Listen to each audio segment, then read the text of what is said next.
So you're going to place a band as high up in your hips as possible. This band needs to be super tight. What it's geared to do is to turn your thighs in. So it's going to provide a little bit of assistance to rotate those thighs inward.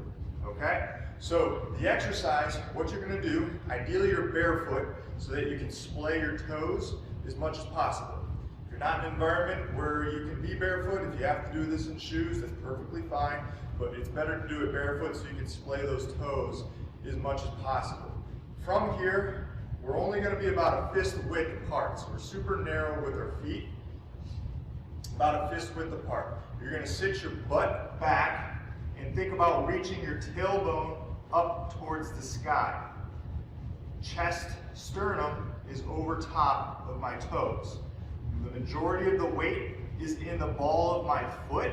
My heels are going to be hovering off the ground slightly. So those heels need to be lifted off the ground barely enough for me to slide a piece of paper underneath those heels.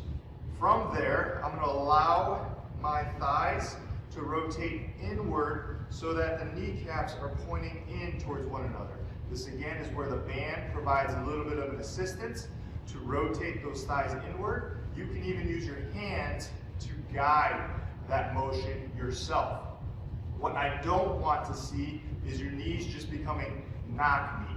So this is not knock-knee. You can see how the foot collapses when I do that. Again, we want to keep that arch integrity here as we rotate those thighs inward, and the heels are going to be super light on the ground. Again, slide a piece of paper underneath the heels. That's where we want to be. From there, you're going to work your way down towards the ground as far as you can while thinking about reaching the tailbone still up towards the ceiling and rotating those thighs around and in and up to help push my hips and tailbone up towards the sky.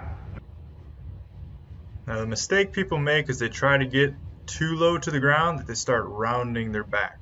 So the picture on the right is too low to the ground, the back is not flat. We want to sit the butt behind the heels, keeping the back flat as possible. So the goal isn't how far down you can go, it's how far can you get the butt behind the heels, thighs rotating in and up, heels away, back stays flat. We're going to hold this position at a depth we feel comfortable for about 20 seconds to upwards of a minute long.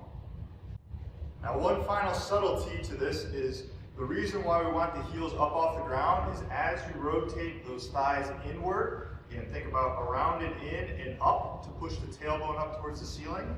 When you get that around, in, and up action, you're going to notice that the heels actually want to move away from one another. And so that's kind of the final thing, is thighs around, up and in to push the tailbone to the sky, and the heels should feel like they're moving away from one another. That's the sensation you're looking for. If you get it right, you'll feel this in the back of the glutes and a big, huge opening sensation in the low back SI region.